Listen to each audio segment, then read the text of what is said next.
नमस्कार, दिन भर की बड़ी खबरों में आपका स्वागत है। मैं हूं आपके साथ अंशिता। आज इस बुलेटिन में बात होगी एनडीए में छिड़े सियासी संग्राम की, तेजस्वी यादव के बड़े बयान की, देखेंगे ज्ञानेश कुमार की नियुक्ति पर सुप्रीम कोर्ट में उठे सवालों को, एसआईआर पर फंसी बीजेपी सरकार को, जानेंगे हरियाणा आईपीएस पूरन कुमार के मामले में कैसे घिरी बीजेपी सरकार, और बुलेटिन के आखिर में देखेंगे जाने माने कार्टूनिस्ट इरफान की किस खबर पर पड़ी तिरछी नजर। लेकिन दिन भर की तमाम बड़ी खबरों से पहले एक नजर आज की सुर्खियों पर।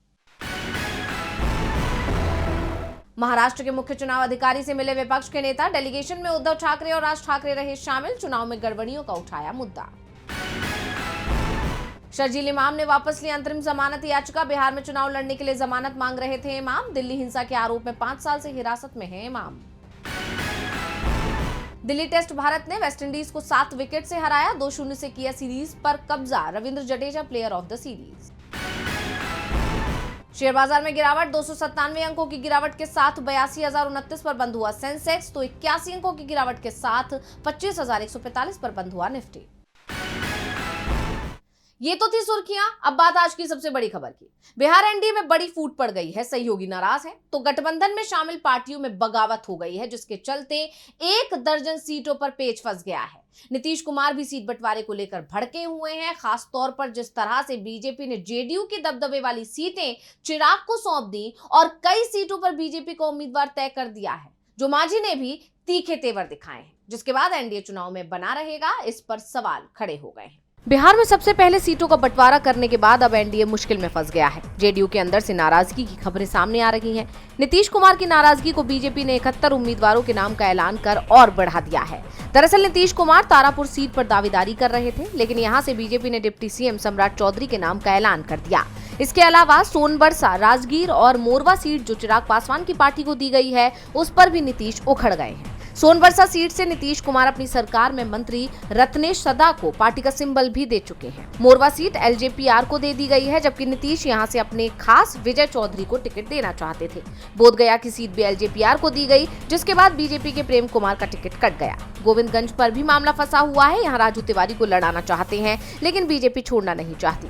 चिराग चकाई सीट पर अड़े हुए हैं, लेकिन यहाँ से निर्दलीय चुनाव सुमित सिंह के लिए नीतीश अड़े हुए हैं। सीटों को लेकर यह घमासान यहीं तक सीमित नहीं है। जीतनराम मांझी ने तो साफ कह दिया है कि वो 6 सीटों पर नहीं बल्कि 8 सीट पर चुनाव लड़ेंगे।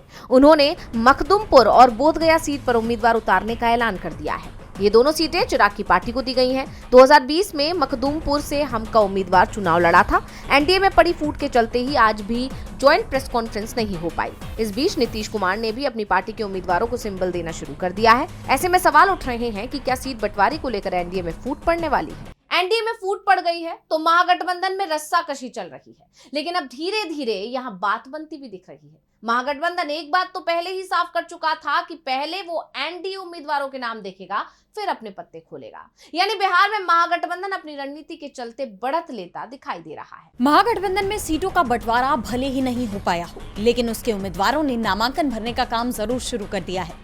तेजस्वी यादव भी 15 अक्टूबर को राघोपुर सीट से नामांकन करेंगे। इस बीच खबर ये सामने आ रही है कि आरजेडी की तरफ से जो फॉर्मूला रखा गया है, उसमें आरजेडी 135, कांग्रेस 60 सीटों पर चुनाव लड़ सकती है, जबकि वामदलों को 31, वीआईपी को 14, जेएमएम को 2 और 1 सीट आरएलजेपी के हिस्से जाएगी। वामदलों में भी सबसे बड़ा हिस्सा सीपीआई एमएल को मिलेगा। एमएल को 19 से 21 सीटें मिल सकती हैं। आरजेडी की तरफ से मिले संकेतों के बाद सीपीआई एमएल ने 18 सीटों पर अपने उम्मीदवारों के नाम का ऐलान भी कर दिया है।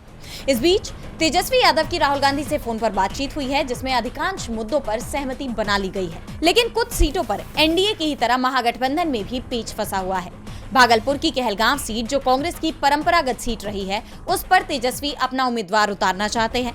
बेगूसराय की बछवाड़ा सीट पर भी विवाद है। 2020 में ये सीट कांग्रेस को मिली थी और अब वो शिव प्रकाश गरीब दास को उतारना चाहती है, जिन्हें पिछले चुनाव में निर्दलीय 40,000 वोट मिले थे। इस वजह से सीपीआई के अवधेश कुमार राय हार गए थे और आरजेडी इस सीट को सीपीआई को देना चाहती है।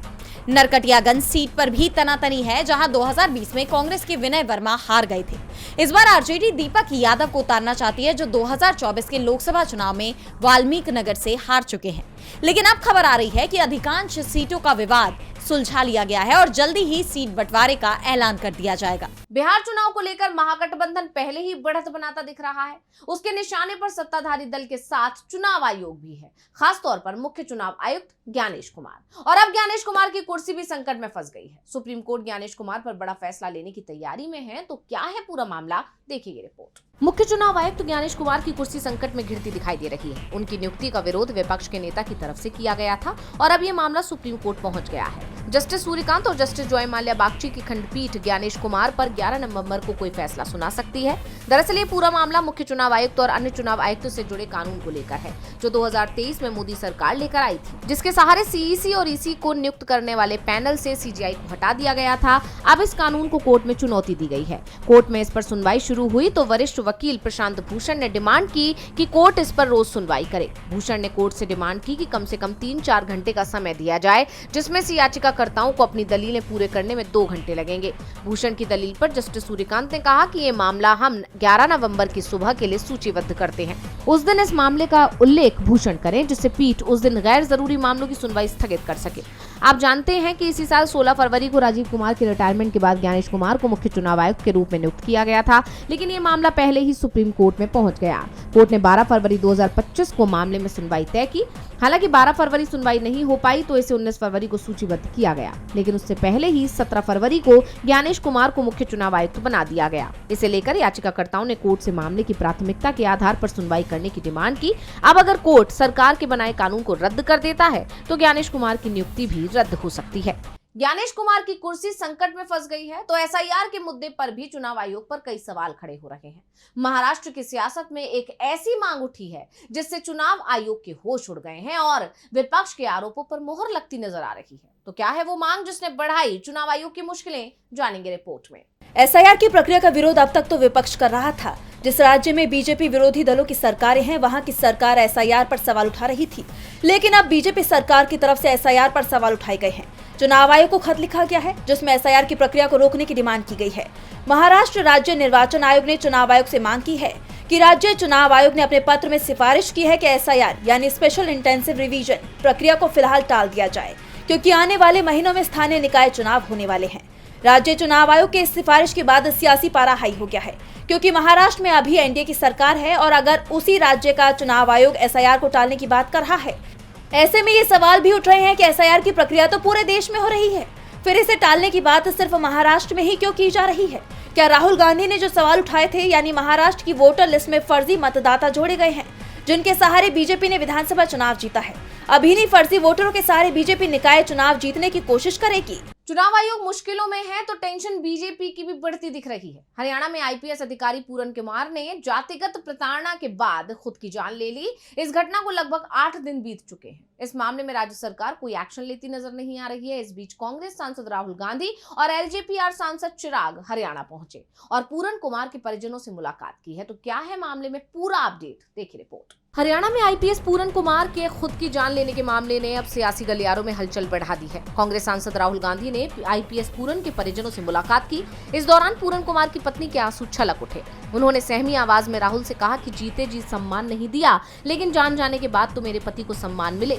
जिसके बाद राहुल गांधी ने पूरन कुमार की पत्नी को मदद का आश्वासन दिया। राहुल ने बीजेपी पर भड़कते हुए कहा कि पीएम मोदी और हरियाणा के सीएम तमाशा बंद करें और दोषियों पर कार्रवाई करें। एक सर्विंग ऑफिसर हैं, आप समझते हो, देश समझता है कि इन पे कैसे प्रेशर्स आ सकते हैं। कार्रवाई होनी चाहिए और इमीडिएटली इन अफसरों पर एक्शन होना चाहिए। राहुल ने आगे कहा कि ऐसी घटनाओं से देश के करोड़ों दलित भाई बहनों को गलत संदेश जा रहा है कि आप कितने भी सफल हो, सक्षम हो, लेकिन अगर आप दलित हैं तो आपको दबाया, कुचला और फेंका जा सकता है। हमें ये स्वीकार नहीं है। राहुल के पीछे पीछे चिराग पासवान भी पूरन कुमार के घर पहुंचे। खास बात यह है कि पिछले 1 हफ्ते से केंद्रीय मंत्री चिराग पासवान को इस दौरे का ख्याल नहीं आया, लेकिन जब राहुल चंडीगढ़ पहुंचे और पूरन कुमार के परिवार से उनकी मुलाकात हुई तो उसके बाद चिराग पासवान भी राहुल के पीछे पीछे चंडीगढ़ आ गए। जबकि बीजेपी सरकार ने इस मामले में अब तक ना कोई गिरफ्तारी की है, ना कोई ठोस एक्शन लिया है। लेकिन अब इस मामले में नया मोड़ आ गया है। इस मामले की जांच कर रहे अधिकारी ने भी खुद की जान ले ली है, जिसके बाद से ये सवाल उठ रहे हैं कि क्या सरकार के दबाव के चलते उसने अपनी जान दी है। पूरन कुमार मामले में हरियाणा में सियासत गरमाई हुई है। तो महाराष्ट्र की राजनीति अपने चरम पर है। महायुति में रार थमती नहीं दिख रही है। शिंदे की शिवसेना और बीजेपी आमने सामने हैं और अब कुछ ऐसा हुआ है जिसने एनडीए में जारी लड़ाई सतह पर लाकर रख दी है। एक बार फिर शिवसेना और बीजेपी में तलवार खिंच गई है। तो क्या है पूरा मामला, जानेंगे इस रिपोर्ट में। महाराष्ट्र की राजनीति में सियासी तापमान चढ़ गया है। महायुति के अंदर टकराव देखा जा रहा है और अब महायुति के अंदर की कलह खुलकर सामने आ गई है। पूर्व मुख्यमंत्री एकनाथ शिंदे की योजनाओं पर वर्तमान सरकार ने पाबंदी लगा दी है। इसे लेकर शिवसेना यूबीटी के मुखपत्र सामना में एक लेख छापा गया है, जिसमें पार्टी ने फडणवीस सरकार पर निशाना साधा। बताया जा रहा है कि मुख्यमंत्री देवेंद्र फडणवीस ने शिंदे की पिछली सरकार की 8 योजनाएं बंद कर दी हैं। जो योजनाएं बंद की गई हैं उनमें आनंद का शिधा, मेरा सुंदर स्कूल, 1 रुपए में फसल बीमा, स्वच्छता मॉनिटर, एक राज्य एक गणवेश, लाडला भाऊ अप्रेंटिसशिप, योजना दूत योजना, मुख्यमंत्री तीर्थ दर्शन शामिल है। ये सभी योजनाएं शिंदे के मुख्यमंत्री रहते हुए पिछली सरकार में शुरू की गई थी, लेकिन अब उन्हें सीएम फडणवीस ने बंद कर दिया है, जिसकी हर तरफ चर्चा हो रही है। इस मामले में शिवसेना यूबीटी नेता और विधायक अंबादास दानवे ने सीएम फडणवीस पर आरोप लगाते हुए कहा कि फडणवीस सरकार ने अपने ही सहयोगियों के फैसले पर पानी फेर दिया है। जनता के लिए शुरू की गई योजनाओं को एक एक कर खत्म किया जा रहा है, जबकि सत्ता का सुख लेने वाले मौन साधे बैठे हैं। ये सरकार सिर्फ चुनावी दिखावे और प्रचार की राजनीति कर रही है। अब जनता सब देख रही है। अब जिस तरह से महायुति में शिंदे और फडणवीस में दरार दिखाई दे रही है, उसके बाद ये सवाल खड़ा हो रहा है कि क्या फडणवीस ने शिंदे की योजना जानबूझकर बंद की है, क्योंकि शिंदे और फडणवीस के बीच पहले से ही तकरार देखी जा रही थी और फडणवीस के इस कदम से ये तनाव और ज्यादा बढ़ सकता है। महाराष्ट्र एनडीए में टकराव तेज हो गया है तो कर्नाटक में आरएसएस का जबरदस्त विरोध देखा जा रहा है। हाल ही में राज्य सरकार में मंत्री प्रियंक खरगे ने सीएम को चिट्ठी लिखकर आरएसएस की गतिविधियों को बैन करने की मांग की थी और अब मुख्यमंत्री सिद्धारमैया ने भी संघ पर तीखा हमला बोला है, जिससे राज्य का माहौल गर्मा गया है। तो क्या कहा है सीएम सिद्धारमैया ने, जानेंगे इस रिपोर्ट में। कर्नाटक में राष्ट्रीय स्वयंसेवक संघ पर बैन लगाने की चर्चा गरमाई हुई है। कर्नाटक में आरएसएस की गतिविधियों पर प्रतिबंध लगाए जाने की तैयारी हो रही है। इस बीच मुख्यमंत्री सिद्धारमैया ने कहा कि मैंने मुख्य सचिव से आरएसएस पर तमिलनाडु के फैसले पर गौर करने के लिए कहा है। जैसे आप जानते हैं कि कांग्रेस अध्यक्ष मल्लिकार्जुन खड़गे के बेटे प्रियंक ने 4 अक्टूबर को मुख्यमंत्री को लिखे पत्र में कुछ आरोप लगाए थे। इसमें कहा गया था कि आरएसएस सरकारी और सहायता प्राप्त स्कूलों के साथ साथ सार्वजनिक स्थानों पर भी अपनी शाखाएं चला रहा है, जहां नारे लगाए जाते हैं और बच्चों और युवाओं के मन में नकारात्मक विचार भरे जाते हैं। प्रियंक खड़गे ने यह भी कहा कि आरएसएस दुनिया का सबसे गुप्त संगठन है, जिसने खुद को रजिस्टर्ड नहीं कराया है, लेकिन फिर भी उसे सैकड़ों करोड़ रुपए का धन मिलता है। मंत्री ने संवाददाता सम्मेलन में कहा, ये दुनिया का सबसे गोपनीय संगठन है। इतनी गोपनीयता क्यों? ये लोग कौन हैं? आरएसएस प्रमुख के संबोधन का सीधा प्रसारण क्यों होना चाहिए? उनका योगदान क्या है? वो मुझे अपने 100 साल के इतिहास में अपने 10 योगदान बताएं। भाजपा आरएसएस की कठपुतली है। अगर आप आरएसएस को हटा दें तो भाजपा नहीं रहेगी। आरएसएस के बिना ये शून्य है। धन के बिना आरएसएस शून्य है। इसके अलावा आपको याद होगा कि बीते दिन सीएम सिद्धारमैया के बेटे यतींद्र सिद्धारमैया ने संघ पर तीखा हमला बोलते हुए उसकी तुलना सीधे तालिबान से की थी। उन्होंने आरोप लगाते हुए कहा था कि आरएसएस की मानसिकता तालिबान जैसी है, क्योंकि दोनों मानते हैं कि केवल एक ही मजहब और विचारधारा वाले लोग रह सकते हैं। जिस तरह तालिबान इस्लाम के एक ही फिरके को थोपता है और महिलाओं की आजादी छीनता है, वैसे ही आरएसएस कहता है कि सिर्फ हमारे तरीके से हिंदू धर्म मानने वाले ही रहेंगे और समाज में एक रूपता थोपना चाहता है। इन आरोपों के बाद अब आरएसएस की मुश्किलें बढ़ गई हैं। और बुलेटिन के आखिर में देखेंगे जाने माने कार्टूनिस्ट इरफान की किस खबर पर पड़ी तिरछी नजर।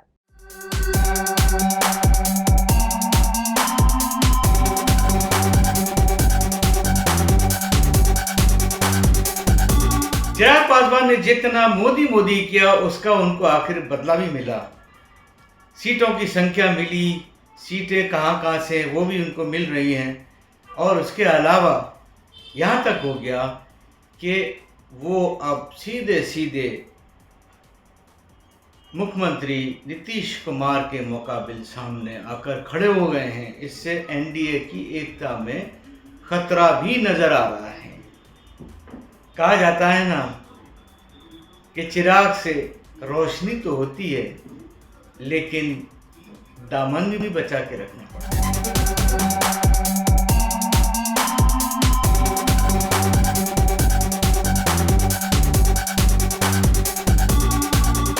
बहुत बहुत शुक्रिया इरफान जी। तो आज इस बुलेटिन में इतना ही। आप देखते रहिए डीवी लाइव और मुझे दीजिए इजाजत। नमस्कार।